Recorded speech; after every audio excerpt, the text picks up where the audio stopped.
fogueira agora, olha. Tá botando um pouquinho de álcool para ficar mais fácil.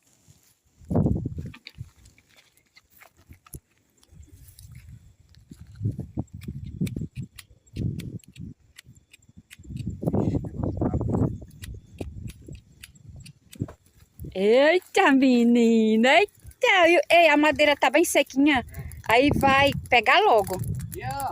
Venha ver aí a fogueira. Chega, Emily. Emily, venha ver a fogueira, Emily.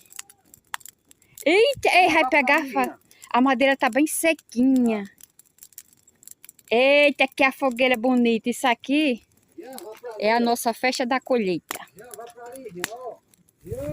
Vai pra ali, ó. Pra aquela ali, por enquanto, vai. É a nossa festa da colheita, isso aqui, ó. Passar milho verde, fazendo fogueira, passar milho. Ah, a fumaça vai pra ali, Frank, pra aquele lado ali. Pra ali, ó. Não vai pra Rio não, a fumaça. O vento tá levando pra colar, pra longe, ó. O vento tá levando pra longe. Olha aqui, ó. Isso aqui é nossa festa da colheita. Amassar milho, foi rapidinho, ó. Olha, gente, amassar milho verde. Tem mais milho aqui. Tem até fogos para Rian soltar. Tem para Emily também, os dias tá lá no carro. Olha, milho verde. Aqui é a nossa festa da colheita. Pegou rápido. O fogo pegou rápido. Olha, tem até bandeirinha, ó.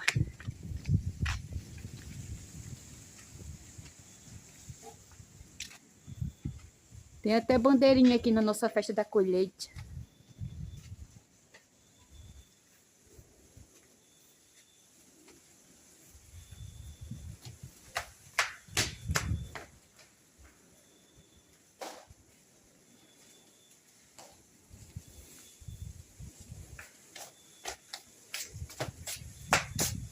Eita, menino! Olha!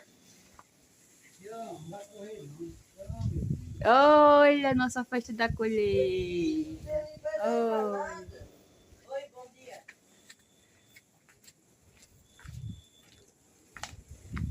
E a fogueira tá gigante!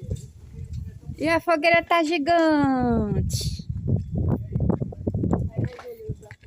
A fogueira tá gigante e bonita! Olha!